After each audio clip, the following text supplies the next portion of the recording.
한양 근처 청파동에는 이용호라는 한 건달이 살고 있었습니다. 이 이용호는 어릴 적부터 말썽꾸러기로 소문이 자자했지요. 이용호가 또 어디에서 말썽을 일으켰다지? 듣기로는 서당 선생님의 차에 오줌을 싸서 쫓겨났다고 하네요. 아이고, 그 어머니 김씨 부인은 어찌나 가슴이 아플까? 마을 사람들의 수군거림은 끊이지 않았습니다.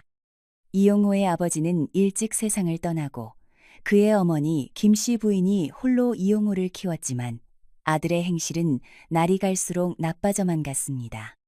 세월이 흘러 이용호는 20살이 넘는 청년이 되었지만 여전히 소일거리 하나 없이 마을을 돌아다니며 말썽을 일으키고 다녔습니다. 심지어 혼인을 중매하는 중매쟁이들조차 이용훈의 집에는 발길을 끊었지요. 아이고, 우리 아들 언제 정신을 차릴고 내가 눈을 감기 전에 네 짝을 만나 정착했으면 좋겠구나. 김씨 부인의 한숨은 깊어만 갔습니다. 하루는 이용호가 새벽녘에 집으로 돌아왔습니다. 어젯밤 그는 이웃 마을에서 닭을 훔쳐 장터에 팔아 그 돈으로 주막에서 밤새 도박을 했던 것입니다. 운이 좋게도 그날 밤 이용호는 꽤 많은 돈을 땄고 기분이 좋아 시장에서 떡과 과일을 사들고 집으로 돌아왔습니다. 어머니, 일어나셨어요? 맛있는 것 사왔습니다. 김씨 부인은 아들의 얼굴을 보더니 짙은 다크서클과 흥분된 표정에서 무슨 일인지 짐작했습니다. 또 밤새 도박한 것이냐? 이 불효자식아. 어머니, 제가 이번에는 돈을 많이 땄어요. 자, 여기 맛있는 것도 사왔으니 드세요. 이용호는 흔들림 없이 떡과 과일을 상에 올려놓고는 방으로 들어가 곤히 잠들었습니다.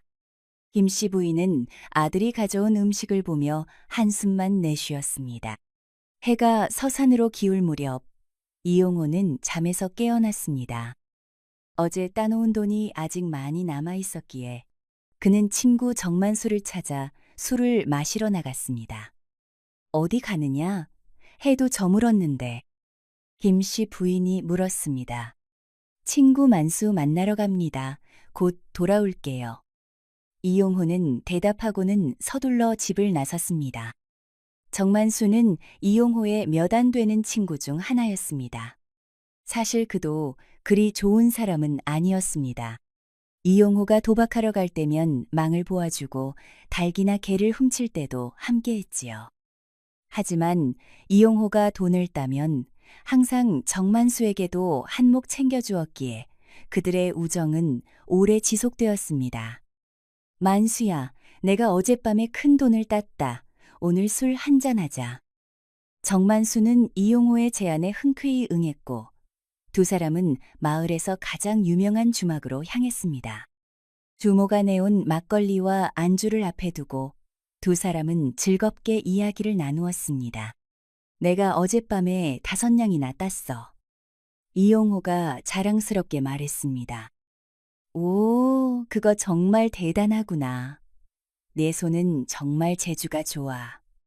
정만수는 부러운 눈빛으로 말했습니다. 그런데 오늘 저녁에 또 갈 생각은 아니야? 이용호가 물었습니다. 그러자 정만수는 갑자기 난처한 표정을 지었습니다. 오늘은 좀 어려울 것 같아. 몸이 좀 피곤해서. 이용호는 정만수의 눈빛이 이상하다고 느꼈습니다. 평소라면 도박 이야기만 나와도 눈을 반짝이던 정만수가 이렇게 거절하는 것은 처음이었습니다. 뭔가 숨기는 게 있구나. 말해봐, 무슨 일이야? 아니야, 정말. 그냥 피곤해서 그래. 술자리는 이상하게 어색해졌습니다. 이용호는 계속해서 정만수를 설득했고 결국 정만수는 술에 취해 고개를 떨구었습니다. 이용호는 몇 푼 던져주고 일어섰습니다. 그래, 네가 안 간다면 나 혼자 가지 뭐. 이용호는 정만수를 남겨두고 나왔지만 도박장으로 향하지 않았습니다. 그는 직감적으로 정만수가 뭔가를 숨기고 있다는 걸 느꼈고 그가 어디로 가는지 몰래 따라가기로 했습니다. 정만수는 술에서 깨어난 후 비틀거리며 주막을 나와 마을 밖으로 향했습니다. 그가 향한 곳은 바로 인근의 박촌마을이었습니다. 이용호는 멀찍이서 그를 따라갔습니다. 마을에 들어서자 정만수의 걸음이 갑자기 가벼워졌습니다. 술에 취한 듯하던 모습이 완전히 사라졌지요. 이용호는 그제서야 정만수가 일부러 술에 취한 척했다는 것을 깨달았습니다. 정만수는 마을 한가운데 있는 작은 집 앞에 멈춰 섰습니다. 그는 주위를 둘러본 후 담장을 넘어 안으로 들어갔습니다. 이용호도 살금살금 다가가 담장 너머를 들여다보았습니다. 그 집은 바로 홀로 살고 있는 과부 최 씨의 집이었습니다. 최 씨는 남편이 일찍 세상을 떠난 후 혼자서 집을 지키며 살고 있었지요. 나이는 30이 조금 넘었고 얼굴이 예쁘고 몸매도 아담하여 주변에서 많은 관심을 받았지만 그녀는 재혼하지 않고 남편의 제사를 지키며 살고 있었습니다. 아, 이런 녀석. 그래서 나와 함께 도박하러 가지 않겠다고 했구나. 이용호는 속으로 생각했습니다. 그는 정만수가 최 씨와 은밀한 관계를 맺고 있다는 것을 깨달았고 갑자기 마음이 복잡해졌습니다. 사실 이용호도 예전부터 최 씨에게 마음이 있었지만 자신의 악명 때문에 접근하지 못했던 것입니다. 이용호는 정만수가 창문 아래에서 개 짖는 소리를 3번 내자 방문이 슬며시 열리는 것을 보았습니다. 분명 이것은 그들만의 신호였습니다. 이용호는 호기심과 질투심에 불타 담장을 넘어 집 안으로 들어갔습니다. 그는 조심스럽게 창문 근처에 다가가 안을 들여다보았습니다. 방 안은 어두웠지만 정만수와 최 씨가 나직한 목소리로 대화하는 소리가 들렸습니다. 이제 우리 만남도 얼마 남지 않았어요. 최 씨의 목소리였습니다. 왜 그런 말을 해? 무슨 일이 있는 거야? 정만수가 물었습니다. 박촌에 사는 김상인이 나에게 청혼했어요. 마음씨도 좋고 살림도 넉넉해서 어머니께서도 좋은 기회라고 하시네요. 뭐라고? 그럼 우리 사이는? 이제 그만해야 할 것 같아요. 김상희는 이미 예물도 보냈고 날짜도 정해졌어요. 정만수의 목소리가 흔들렸습니다. 그럼 오늘이 마지막이란 말이냐? 네, 그래요. 오늘을 마지막으로 헤어져야 해요. 이용호는 창문 밖에서 이 대화를 듣고 놀랐습니다. 그는 최 씨가 곧 다른 남자와 결혼한다는 사실에 묘한 감정이 솟구쳤습니다. 한편으로는 아쉬웠고 다른 한편으로는 이것이 정만수를 골탕 먹일 좋은 기회라고 생각했습니다. 한참을 창문 밖에서 엿듣던 이용호는 결국 자리를 떠났습니다. 그는 머릿속으로 계획을 세우기 시작했습니다. 다음 날 이용호는 다시 정만수를 찾아가 술을 한잔하자고 제안했습니다. 정만수는 처음에 거절했지만 이용호가 고급 주점에서 맛있는 음식과 함께 술을 대접하겠다고 하자 마음이 흔들렸습니다. 어제 또 큰돈을 땄어. 오늘은 네가 좋아하는 곳에 가자. 결국 정만수는 이용호의 제안을 받아들였고 두 사람은 마을에서 가장 비싼 주점으로 향했습니다. 이용호는 계속해서 정만수에게 술을 권했고 정만수는 이내 취해버렸습니다. 더 마셔, 만수야. 오늘은 내가 쏜다. 정만수가 완전히 취해 테이블에 엎드리자 이용호는 살짝 웃으며 자리를 떠났습니다. 그는 곧장 박촌으로 향했습니다. 그의 목적지는 바로 최 씨의 집이었습니다. 밤이 깊어 모두가 잠든 시간, 이용호는 최 씨의 집 담장을 넘었습니다. 그리고 정만수가 했던 것처럼 창문 아래에서 개 짖는 소리를 3번 냈습니다. 예상대로 방문이 열렸고 이용호는 재빨리 안으로 들어갔습니다. 왜 이렇게 늦게 왔어요? 최 씨가 속삭였습니다. 방 안은 어두웠기 때문에 최 씨는 들어온 사람이 정만수라고 생각했습니다. 이용호는 말을 하면 목소리로 자신의 정체가 탄로날 것을 알고 있었기에 말 대신 최 씨를 끌어안았습니다. 왜 말이 없으세요? 무슨 일이라도 있었나요? 이용호는 여전히 대답하지 않고 최 씨의 입술에 자신의 입술을 맞추었습니다. 최 씨는 잠시 놀랐지만 곧 정만수의 열정적인 모습이라고 생각하고 그의 포옹에 응했습니다. 달빛이 방 안으로 들어오면서 이용호의 얼굴이 희미하게 비쳤습니다.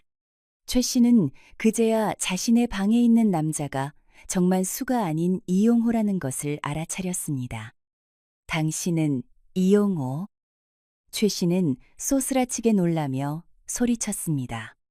그 순간 밖에서 소란스러운 소리가 들렸습니다.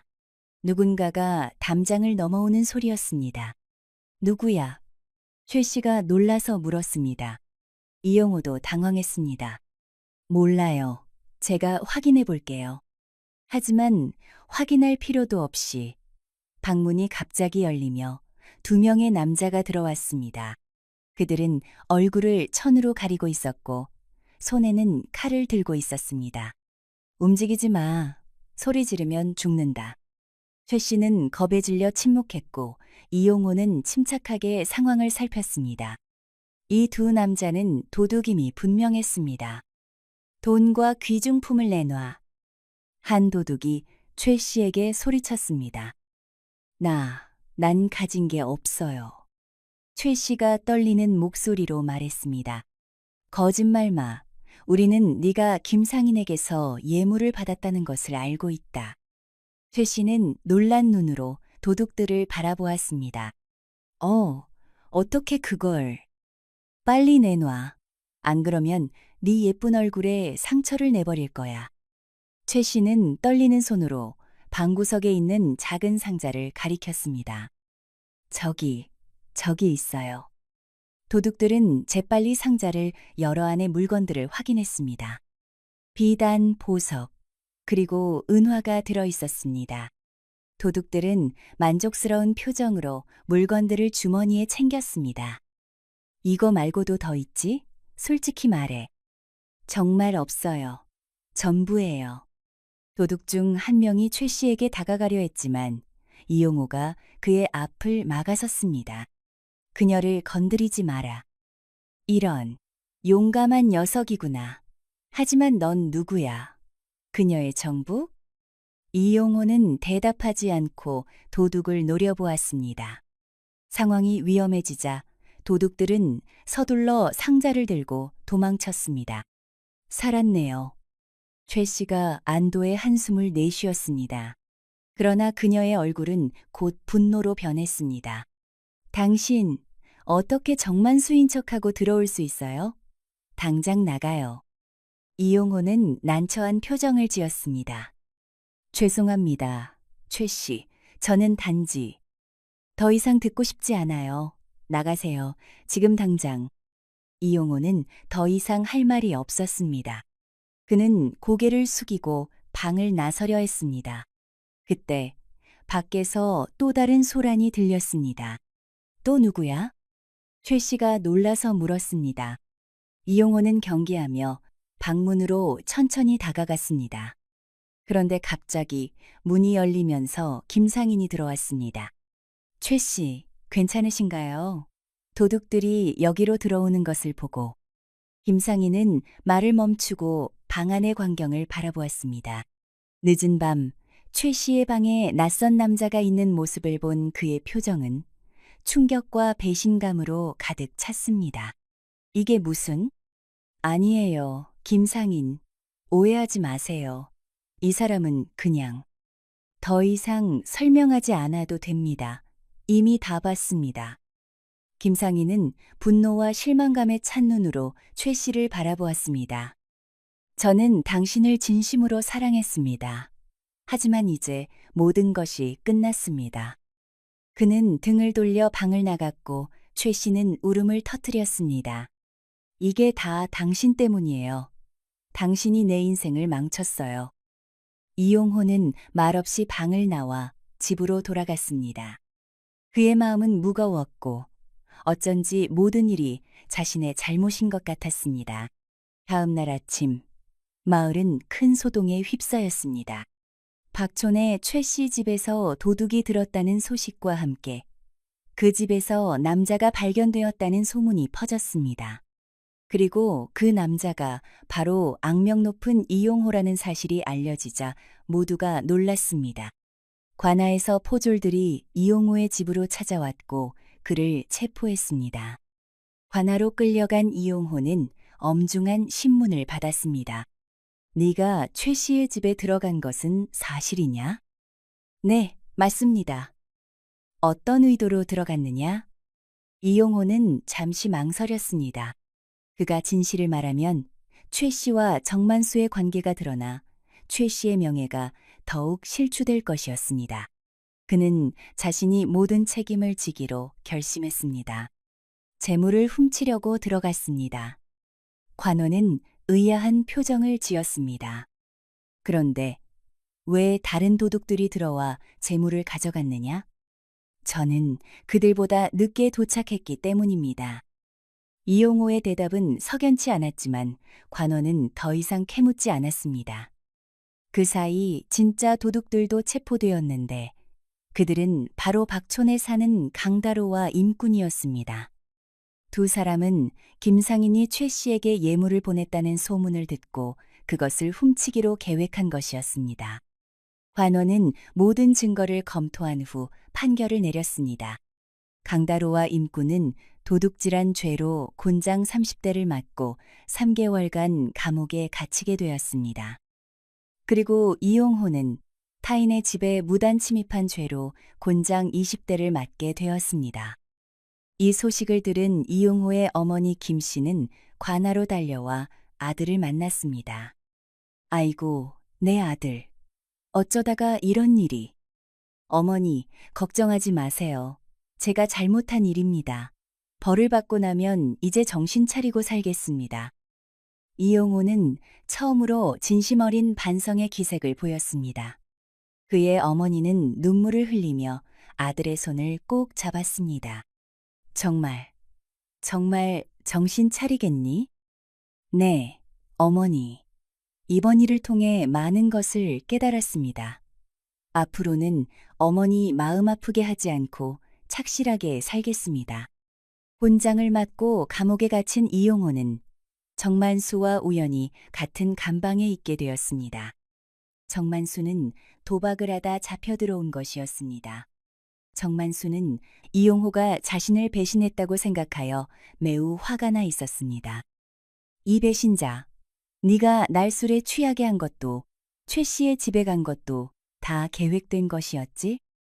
이용호는 담담하게 대답했습니다. 맞아. 내가 잘못했어. 용서해줘. 정만수는 더 이상 말을 하지 않았습니다. 두 사람은 각자의 생각에 잠겼습니다. 몇 주 후 김상인이 감옥을 찾아왔습니다. 그는 이용호를 만나고 싶다고 했습니다. 왜 거짓말을 했소? 내가 알아보니 당신은 도둑이 아니라 최 씨와 특별한 관계였다는군요. 이용호는 놀랐지만 금방 진정했습니다. 누가 그런 말을 했습니까? 최 씨가 모든 것을 고백했어. 당신이 정만수를 대신해 그녀의 집에 갔다는 것, 그리고 도둑이 들어왔을 때 그녀를 보호했다는 것까지. 이용호는 침묵했습니다. 그는 최 씨가 왜 진실을 말했는지 이해할 수 없었습니다. 나는 처음에 최 씨를 미워했어. 하지만 그녀의 진심 어린 사과와 당신의 행동에 대해 알게 된 후 다시 생각해 보기로 했어. 최 씨는 진정으로 나와의 결혼을 원하고 있어. 그렇군요. 축하드립니다. 감사하오. 그리고 당신에게도 감사하고 싶소. 최 씨를 보호해 준 것과 모든 책임을 떠안은 것에 대해. 김상희는 이용호의 감옥 생활을 조금이라도 편하게 해주기 위해 음식과 이불을 가져왔습니다. 이용호는 김상인의 인품에 감동했고 자신의 과거 행동을 더욱 부끄럽게 여겼습니다. 3개월 후 이용호는 감옥에서 풀려났습니다. 그를 맞이한 것은 어머니 김씨였습니다. 그녀는 아들을 꼭 안아주었습니다. 이제 집에 가자, 아들아. 이용호는 어머니를 따라 집으로 돌아왔습니다. 그러나 집에 도착하자 그는 놀라운 광경을 목격했습니다. 마당에는 마을 사람들이 모여 있었고 그들 중에는 김상인과 최 씨도 있었습니다. 이게 무슨? 이용호 도령, 환영합니다. 김상인이 앞으로 나와 인사했습니다. 당신이 출소하는 날을 기념해 작은 잔치를 마련했습니다. 이용호는 혼란스러웠습니다. 왜 이 사람들이 자신을 환영해 주는 것일까요? 김상인은 이용호에게 종이 한 장을 건넸습니다. 당신의 어머니께서 오랫동안 몸이 좋지 않으신데 약값이 없어 고생하고 계셨습니다. 이것은 제가 드리는 작은 도움입니다. 종이에는 김상인이 운영하는 상점에서 일할 수 있는 자리가 마련되어 있다는 내용이 적혀 있었습니다. 이용호는 놀라움을 감추지 못했습니다. 하지만 제가 어떻게 이런 대우를 받을 수 있습니까? 저는 최 씨에게 큰 잘못을 했는데. 최 씨가 앞으로 나왔습니다. 그녀는 이제 김상인의 아내가 되어 있었습니다. 이용호 씨, 당신이 저를 위해 모든 책임을 떠안았다는 것을 알게 되었어요. 만약 당신이 진실을 말했다면 저와 정만수의 관계가 공개되어 제 명예는 더 이상 회복할 수 없었을 거예요. 당신은 나쁜 사람이 아니에요. 이용호의 눈에 눈물이 고였습니다. 그는 이런 따뜻한 마음씨를 받아본 적이 없었습니다. 정말 고맙습니다. 이 은혜 잊지 않겠습니다. 이용호의 어머니 김씨는 아들의 변화를 보며 기뻐했습니다. 드디어 그녀의 기도가 응답받은 것 같았습니다. 어머니, 앞으로는 제가 어머니를 잘 모시겠습니다. 더 이상 걱정 끼치지 않을게요. 마을 사람들은 이용호에게 따뜻한 격려를 보냈고 이용호는 김상인의 제안을 받아들여 그의 상점에서 일하기 시작했습니다. 세월이 흘러 정만수도 김상인의 상점에서 일하게 되었습니다. 처음에는 어색했지만 점차 그도 성실하게 일하기 시작했습니다. 이용호는 김상인의 오른팔이 되었고 정만수 역시 믿음직한 직원이 되었습니다. 김상인의 상점은 더욱 번창했고 세 사람의 우정도 깊어졌습니다. 이용호의 어머니 김씨는 아들의 성공과 행복을 보며 기뻐했습니다. 그녀의 건강도 좋아졌고 이제는 마을에서 존경받는 어른이 되었습니다. 어느 날 김상인은 이용호와 정만수를 불러 중요한 이야기를 했습니다. 나는 이제 나이가 들었소. 상업을 확장하고 싶지만 혼자서는 역부족이오. 당신들이 나의 동업자가 되어 함께 사업을 키워갔으면 하오. 이용호와 정만수는 기쁨과 감사의 마음으로 김상인의 제안을 받아들였습니다. 세 사람은 함께 사업을 확장했고 그들의 상단은 조선에서 손꼽히는 큰 상단으로 성장했습니다. 옛 이모 영상을 빠르게 만나보시려면 가운데 동그라미를 클릭하여 구독을 눌러주세요. 새로운 영상이 올라오면 알림이 옵니다. 다음 동영상과 추천 영상도 재미있으니 많은 시청 바랍니다. 감사합니다.